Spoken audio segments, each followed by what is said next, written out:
To show my appreciation for your support.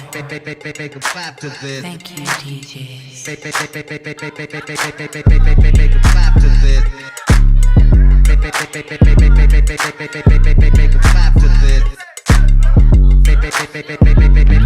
I came in the door, dripped in Balenciaga. What's up, y'all? Welcome back to the ZayMoolaSportsPodcast. I'm your girl, Sazed, and this official, y'all. DeWanna Bonner has signed with the Phoenix Mercury, and this was the worst kept secret in sports because when the Indiana Fever released her, we all knew that she was going to sign with the Mercury. It took her a little bit longer to sign with them than many of us expected, but this is what we were all expecting to happen, that she was going to sign with the Mercury, and that's exactly what she did. And it's funny, y'all, because there was a report out there that the Atlanta Dream and Chicago Sky were interested in her, which I found to be pretty hilarious because I was thinking, why would the Sky and Dream even try to sign her when we all know she wants to sign with the Mercury? But yeah, y'all, it's official. DeWanna Bonner is a part of the Phoenix Mercury again, and the reason I say again is because in 2009, the Phoenix Mercury drafted her. She stayed there until 2019, so she played 10 seasons there, y'all. And in those 10 seasons, she was a 3-time All-Star, a 3-time Sixth Woman of the Year, and she won 2 WNBA championships,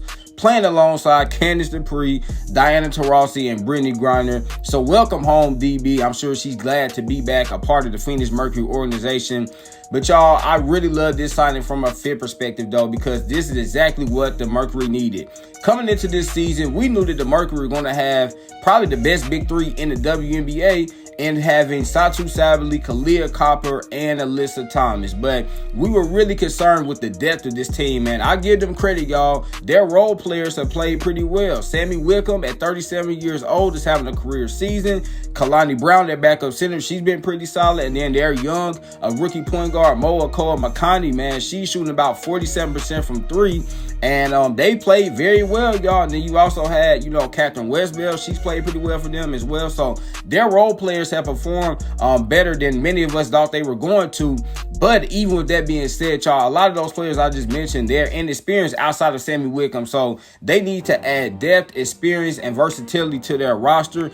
And that's what they have in DB, y'all. And I know that DB is 37, but don't get it twisted. She is still a very good player in the league. And I know, this season with the Indiana Fever didn't go according to plan for her or the team. But I believe that if DB is in the right system, she can still be a very productive player in the league. Because just last season, y'all, she averaged 15 points and 6 rebounds per game while making the All-Star team. So she didn't forget how to play basketball in a year. Okay, she's still a very good player in this league. She just needs the opportunity to show it. And that was the problem, y'all, with the Fever. The reason she didn't put up the numbers that a lot of people thought she would put up is because it just simply wasn't the right fit. On paper, it sounded great. Caitlin Clark, Kelsey Mitchell, DB, Natasha Howard, and Aaliyah Boston. You would think they would be a super team. You would think they would be one of the best teams in the league. You would think they would be championship contenders.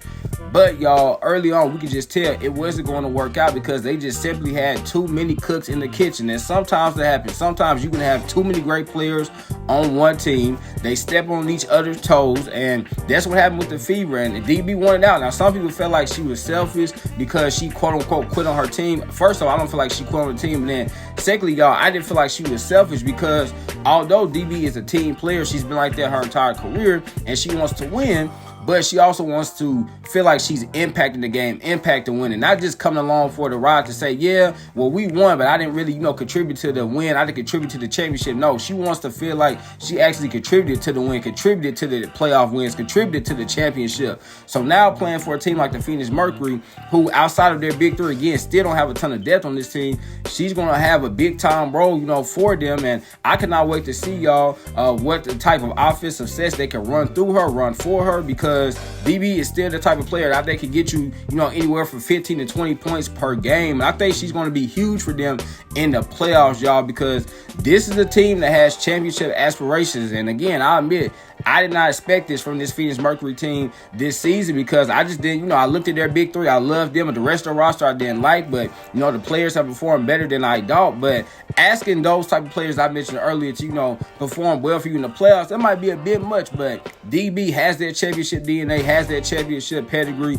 She's won 2 championships. She's played in so many playoff games, y'all. So the moment's not going to be, too big for her. She can, step in, get you, 15, 20 points in a big playoff game. She can get get you 15, 20 points in a finals game, right? Because that's what she's done her entire career. So I think this is going to be a great fit. I know she's happy to be back. I know Alyssa Thomas is happy that she's on the team, if y'all know what I mean. But in all seriousness, though, y'all, I mean, we knew this was going to happen. The Phoenix Mercury, they wanted her, she wanted them, and boom, now they're together again, y'all. And we're going to see if this is going to end up with that fairy tale ending, because sometimes when a player and team want each other, it doesn't always end up, the best. But because the Phoenix Mercury have already played so well, and because of the type of player that DB is, I think, y'all, that this could end up being a really great marriage for them, pun intended. And also, y'all, if everything goes according to plan, the Phoenix Mercury have a chance of winning the WNBA championship, which, again, I did not see this, see them playing this well at all this season. But they have surprised me. They've surprised a lot of y'all. And let's see how this ends. It could end up very well for them, and they could get another WNBA championship. So there I have it, man. This was my take on DeWanna Bonner signing with the Phoenix Mercury. Remember, y'all, labs good medicine. So what? Make sure you get your daily dose. Y'all know I'm an enemy, man. I love y'all. God bless. Peace.